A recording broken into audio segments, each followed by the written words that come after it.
Bonsoir, il est 22 h. Merci de nous rejoindre sur Télé Djibouti dans cette nouvelle édition de la soirée. Les titres de l'actualité.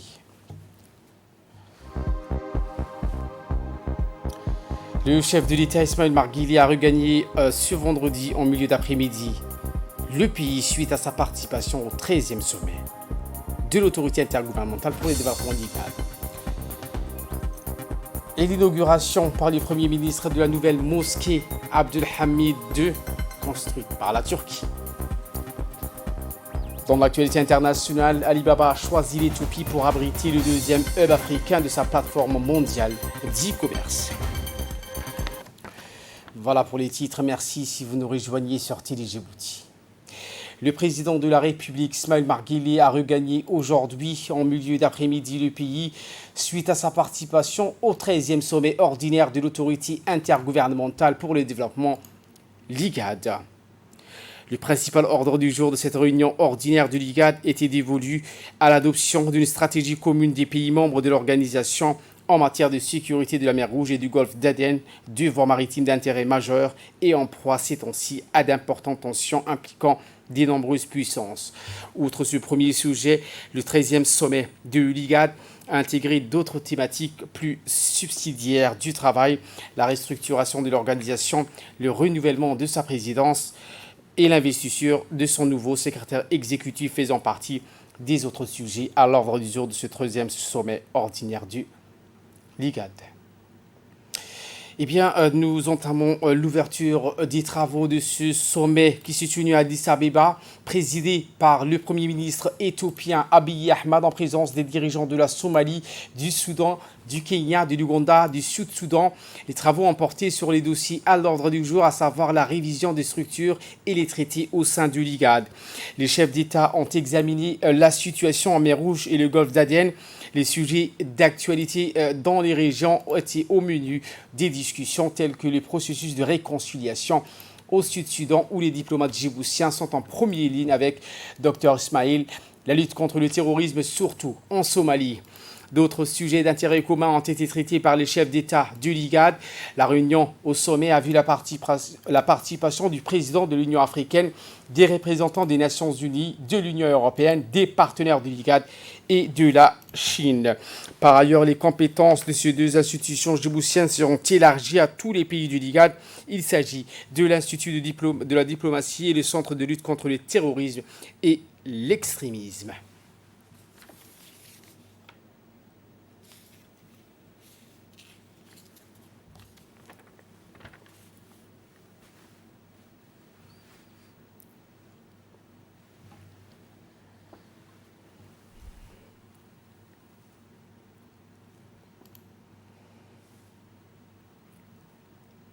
Eh bien, la participation du président de la République à cette assise a essentiellement été marquée par le discours qu'il a prononcé à la tribune de ce sommet. Le chef de l'État djiboutien a dédié un important volet de cette intervention à la nécessité pour les pays membres de l'IGAD d'adopter une plus grande collaboration autour des questions de la sécurisation de la mer Rouge et du golfe d'Aden. Écoutons le chef de l'État. En premier lieu, je tiens à remercier le peuple et le gouvernement éthiopien pour l'hospitalité chaleureuse qui nous a été réservée depuis notre arrivée à Addis Abeba. Je me félicite de la tenue de ce sommet tant attendu qui nous permettra de mettre notre organisation sur de nouveaux rails et lui insuffler un nouveau dynamisme afin de faire face à tous les défis auxquels nous sommes confrontés. La nomination d'un nouveau secrétaire exécutif en la personne du docteur Workeni Gebeyu tombe à point nommé. Je suis convaincu qu'il sera à la hauteur de la mission que nous venons de lui confier parce que nous avons fait le choix du bon profil. Je ne peux faire l'économie de mon propos sans rendre un hommage appuyé au secrétaire exécutif sortant, l'ambassadeur Mahboub Malin, pour son remarquable travail et ses réalisations inestimables pour notre organisation et notre région. Je tiens à rappeler que c'est au cours de son mandat que la nouvelle structure et le nouveau traité que nous venons d'adopter ont été initiés. Je souhaite également féliciter l'Éthiopie pour sa présidence de l'IGAD au cours de ces 2 dernières années. Le fait que le changement de la présidence de l'IGAD interviennent sous le leadership du Premier ministre, Dr Abiy Ahmed, illustrent parfaitement l'environnement du renouveau dans lequel notre région se trouve. Monsieur le chef d'État et de gouvernement, au moment où s'achève la stratégie de l'IGAD 2016-2020, notre organisation devrait se doter d'un nouveau traité et d'une nouvelle structure afin de nous permettre d'atteindre les objectifs que nous nous sommes assignés. C'est dans ce sens que j'estime avec forte conviction que cette nouvelle architecture devrait être mise en œuvre graduellement. Nous devons, par la même occasion, y intéresser au projet d'investissement d'un nouveau siège de notre organisation à Djibouti. Ce projet s'inscrit dans une politique d'harmonisation des activités de notre organisation et de mutualisation des moyens. C'est dans cet objectif que mon gouvernement a mis à disposition de notre organisation une parcelle de terrain de premier plan. Monsieur le chef d'État et de gouvernement, à propos de la mer Rouge et le golfe d'Aden, il est indiscutable que cette question est au cœur de nos intérêts. Je me félicite de l'initiative prise à Djibouti de mettre en place une vision et une stratégie commune de l'IGAD. Cette zone maritime est d'une grande importance stratégique et commerciale pour l'ensemble des pays riverains et non riverains. De ce fait, il est indéniable que nous devons privilégier la coopération avec les autres initiatives existantes telles que le Conseil de la mer Rouge et du Golfe d'Aden et réfléchir à la mise en place des mécanismes de communication et de collaboration. En guise de conclusion, je tiens à saluer le moment historique que vient de vivre notre organisation et je renouvelle tous mes vœux de succès à notre communauté régionale et en particulier au nouveau secrétaire exécutif de l'IGAD. Je vous remercie de votre aimable attention. Et bien, après la clôture de ce sommet, le chef de la diplomatie djiboutienne, Mahmoud Ali Youssouf, est revenu pour nous sur les points importants et le bilan du 13e sommet d'Addis Abeba. Voici ses propos. Aujourd'hui, les chefs d'État de l'IGAD ont réellement décidé de faire franchir à notre organisation un nouveau palier. De nouvelles structures ont été adoptées. Il y aura un traité qui sera rediscuté. Mais ce qu'il faut savoir, c'est que après l'adoption du traité d'Abuja, il fallait transformer l'IGAD en communauté économique régionale. Il y a sur le continent africain 8 communautés économiques régionales. L'IGAD, de par son ancien statut, n'avait pas ces structures qui lui permettaient donc d'aller vers ces objectifs et qui sont essentiellement axés sur l'intégration économique entre les pays de la région. Aujourd'hui, avec l'adoption de ces nouvelles structures, l'IGAD a vraiment déblayé le terrain pour aller dans ce sens-là.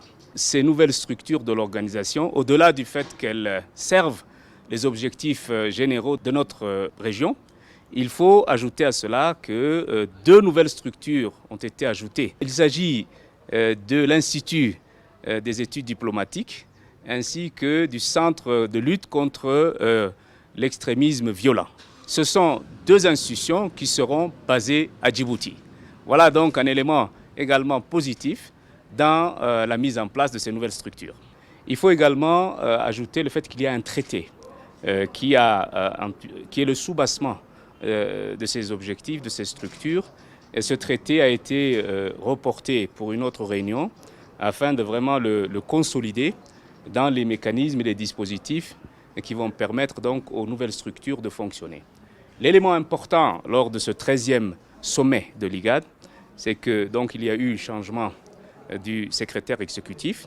L'ancien secrétaire exécutif, M. Mahmoud Ma'allim, donc a transmis les témoins au nouveau secrétaire exécutif de l'IGAD, en la personne de M. Werkene Gebeyehu, qui était ancien ministre des Affaires étrangères de l'Éthiopie.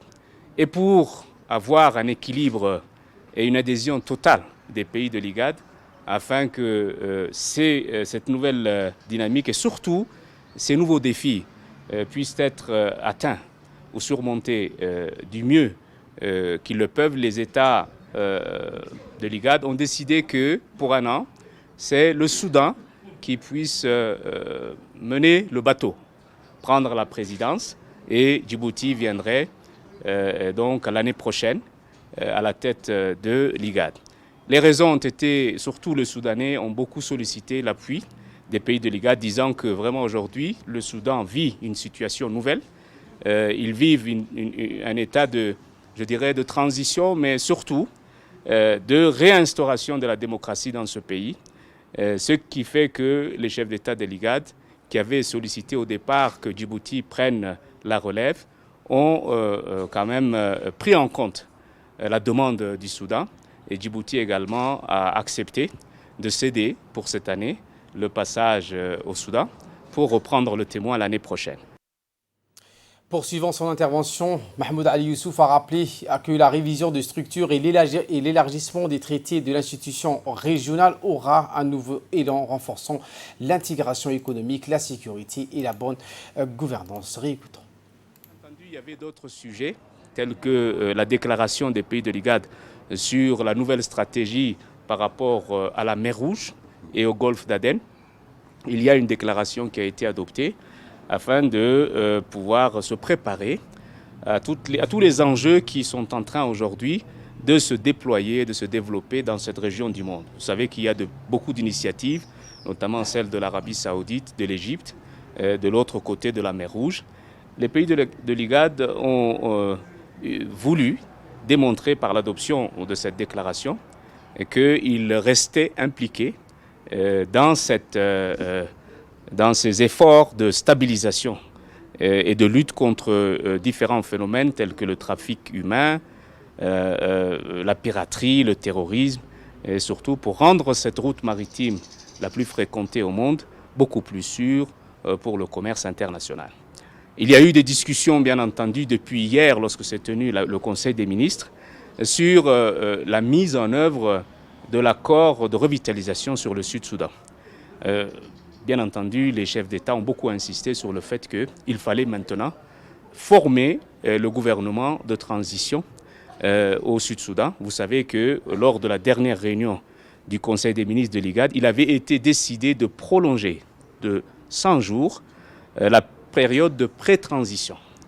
Cette période de pré-transition devrait ouvrir la voie à la période de transition de 36 mois. Mais au préalable, au cours de cette période de pré-transition, il fallait former le nouveau gouvernement d'union nationale. Il fallait également procéder au cantonnement des forces et prendre un certain nombre de mesures pour pacifier ce pays dans toutes ces régions. Et donc, les chefs d'État de l'IGAD ont beaucoup insisté sur le fait que ce nouveau gouvernement de transition et d'union nationale au Sud-Soudan soit formé dans les délais. Il y a déjà une vingtaine de jours qui se sont écoulés depuis l'adoption de cette période de 100 jours et nous attendons à ce que ce gouvernement soit formé dans les jours qui viennent. Il y a eu bien entendu des discussions également autour de la question de la Somalie et des pays de la région et les chefs d'État se sont félicités des progrès qui sont accomplis en Somalie et surtout rendu hommage aux forces de la MISOM et à tous les soldats qui ont, qui ont péri dans ce conflit, dans cette guerre contre le terrorisme et qui ont payé le prix fort en laissant leur vie. Rendu hommage donc à tous ces soldats djiboutiens, kenyans, ougandais, burundais, etc. Le président de la Commission de l'Union africaine qui était présent a également rendu hommage donc à ces soldats qui aujourd'hui portent le drapeau de la mission, donc le drapeau de l'Union africaine. Voilà globalement les grandes questions qui ont été discutées au niveau de ce 13e sommet de l'IGAD et de la 47e session du Conseil des ministres des États membres de notre organisation. Nous pensons que l'organisation est maintenant mise sur les nouvelles rails. Il y a donc cette nouvelle dynamique et surtout ce consensus des pays de l'IGAD afin de rendre et transformer cette organisation en une organisation économique régionale, ce qui a été attendu pendant plusieurs années déjà. Retour à Djibouti avec cette cérémonie d'inauguration de la mosquée Sultan Abdelhamid II, coprésidée par le Premier ministre djiboutien Abdelkader Kamil Mohamed et le président de la Grande Assemblée nationale de Turquie, Mustafa Şentop, le ministre des Affaires musulmanes, de la culture et des biens Waqf Momin Hassan Barre, le président des Affaires religieuses turques, plus connu sous son acronyme le Diyanet, Mehmet Görmez, le président de l'Assemblée nationale, Mohamed Ali Hamad, les membres du gouvernement et les parlementaires ainsi que de nombreux fidèles djiboutiens sont venus donc participer à cette cérémonie inaugurale. Située derrière la Salam Tower au Saline Ouest, la grande mosquée Sultan Abdelhamid II a été réalisée grâce à un financement sous forme de dons du gouvernement turc. d'une superficie de 10 000 mètres carrés. Cet imposant édifice construit selon l'architecture ottomane dispose de 2 minarets de 45 mètres qui marquent chacun un grand dôme et 4 petits afin de donner à la mosquée un air de grandeur architecturale. À l'intérieur, un lustre suspendu éclaire du lustre motif turc dessiné à la main. La plupart des matériaux proviennent de la Turquie, y compris des pierres taillées utilisées dans les bâtiments de style ottoman.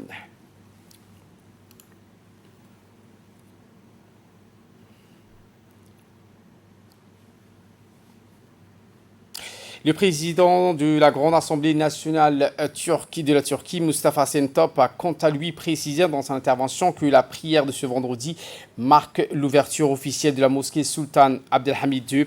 Il s'agit bien évidemment d'une très belle mosquée qui se distingue par son architecture, de sa décoration, mais aussi une mosquée qui symbolise les relations d'amitié et de fraternité qui unissent Djibouti et la Turquie. Et pour sa part, le ministre des Affaires musulmanes, de la Culture et des Biens Waqf a, dans une intervention faite à l'issue de cette grande prière du vendredi, indiqué qu'il a souhaité la bienvenue à Djibouti des autorités turques, parmi lesquelles le président de la Grande Assemblée nationale turque et le président de la Diyanet. Ce joyau que nous inaugurons aujourd'hui constitue, a-t-il dit, un symbole des liens fraternels que nous partageons avec nos frères turcs. Fin de citation. En bref et en image, avec la participation du ministre de l'Équipement et des Transports, Moussa Mohamed Ahmad, aux travaux de la 31e session de l'Assemblée générale de l'Organisation maritime internationale qui s'est tenue au siège de l'organisation à Londres. Lors de ces assises, le ministre était accompagné de M. Ali Melah Cheikh Mdaou, directeur des affaires maritimes, et de Mme Mina Hussein Douali, directrice du Centre régional de formation maritime.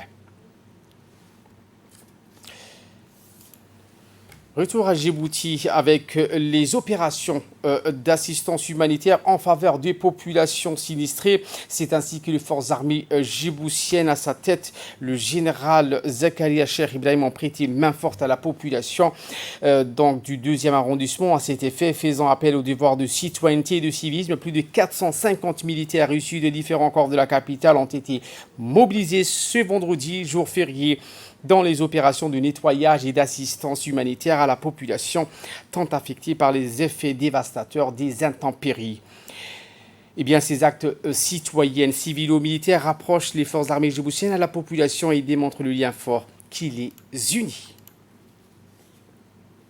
La police nationale et la protection civile n'est pas en reste. Ils sont toujours à pied d'œuvre pour prêter main forte aux sinistrés dans le cadre de nettoyage et d'évacuation des eaux stagnantes et pluviales. Eh bien, c'est dans ce sens qu'aujourd'hui, plusieurs pompes à eau de la protection civile ont été déployées dans presque tous les quartiers de la capitale pour procéder aux opérations du pompage des eaux stagnantes et pluviales. Eh bien, notez que les éléments de la police sont déployés dans les secteurs 3, à savoir les quartiers les plus touchés, quartiers 5, 6, 7 bis et Ambouli. Les opérations consistaient dans des travaux de nettoyage et d'évacuation des eaux stagnantes et pluviales par la technique de pompage. Eh bien, la garde-côte a reçu un appel de détresse dans la journée du 27, faisant état de la disparition d'un individu âgé de 19 ans de sexe masculin dans une retenue d'eau de pluie d'une profondeur de 8 mètres dans la zone de Tora Bora. Immédiatement, la garde-côte a dépêché en urgence l'équipe de plongeurs sur le lieu. Et bien, compte tenu de la complexité du forme de terrain, où sont déposées des multitudes de carcasses, des camions de gros volume, eh bien, les garde-côtes ont retrouvé le corps. Le commandant de la garde-côte partage la douleur intense de la famille qui a perdu un être cher dans cette catastrophe et présente avec beaucoup d'émotion ses sincères condoléances les plus attristées à la famille de la victime. Et de là, nous passons en nouvelles du monde. Je vous le disais en titre, investissement, le chinois Alibaba mise sur l'Éthiopie pour conquérir l'Afrique. Addis Abeba peut-elle devenir une plaque tournante du commerce électronique mondial sur les continents? C'est en tout cas l'ambition affichée par les autorités éthiopiennes alors que le pays vient de signer un accord avec Jack Ma, l'un des hommes les plus riches de Chine et grand patron du groupe Alibaba. En 2018, la fondation de Jack Ma a lancé le prix Netpreneur à l'intention des chefs d'entreprise africains de premier plan. Le prix fournira 10 millions de dollars aux 100 entrepreneurs africains sur une période de 10 ans grâce à l'innovation locale l'autonomisation économique des femmes et des petites entreprises. Voilà pour l'essentiel de ce 22h. Merci à vous de nous avoir suivis et très bon suivi des programmes sur Télé Djibouti.